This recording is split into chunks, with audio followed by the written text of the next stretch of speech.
Le reportage qui suit, vous allez le voir, sera sous-titré tout simplement parce qu'il s'adresse en priorité aux malentendants.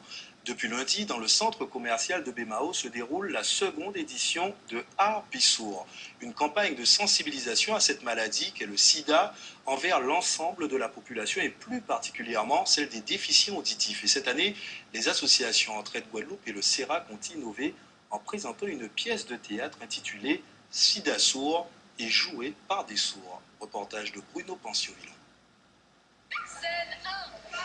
Le quotidien de Thierry est difficile. Entre faiblesse physique et mentale, ses journées sont rythmées, entre autres, par la prise de médicaments. Scène 2. Un jour, lors d'une sortie, il fait la rencontre de Yolène, une sourde comme lui. Entre eux, une relation va alors débuter. Scène 3. Scène 4. Mais voilà, alors qu'ils sont chez lui, Thierry a une crise et lui annonce qu'il a le sida. Yolène, effrayée, s'enfuit. Scène 5, dernière scène. Elle reviendra vers lui pour s'expliquer, pour comprendre aussi, comme pour effacer la différence. Le préservatif sera leur solution. Cette histoire paraît simple, voire banale, sauf que Thierry et Yolène sont sourds et qu'aucune campagne de communication sur le sida ne leur était accessible jusque-là.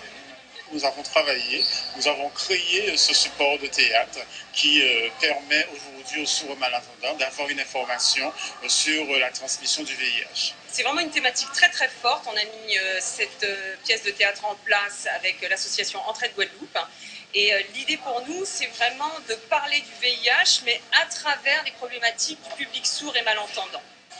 Pour cette seconde édition, Entraide Guadeloupe et CERAC Guadeloupe ont innové en présentant cette pièce de théâtre mimée et à l'attention des sourds du département. Au départ, c'était de ne pas uniquement mettre de la langue des signes, mais aussi de la pantomime, de manière à ce que ce soit lisible par tout le monde. C'est le retour que nous avons, que ce soit lisible par des adultes comme par des enfants aussi. Ils l'ont très bien imagé sur scène et puis je pense que le message est passé, que les gens ont pu apprécier et donc ils ont pu comprendre aussi l'importance de ce message. Ça nous a permis de voir que c'était des gens comme vous et moi et qu'ils avaient en fait une vie normale. Et ça, je pense que c'était très émouvant. Outre la sensibilisation VIH, l'objectif de cette action est de banaliser la langue des signes, de permettre aux sourds d'avoir accès à l'information.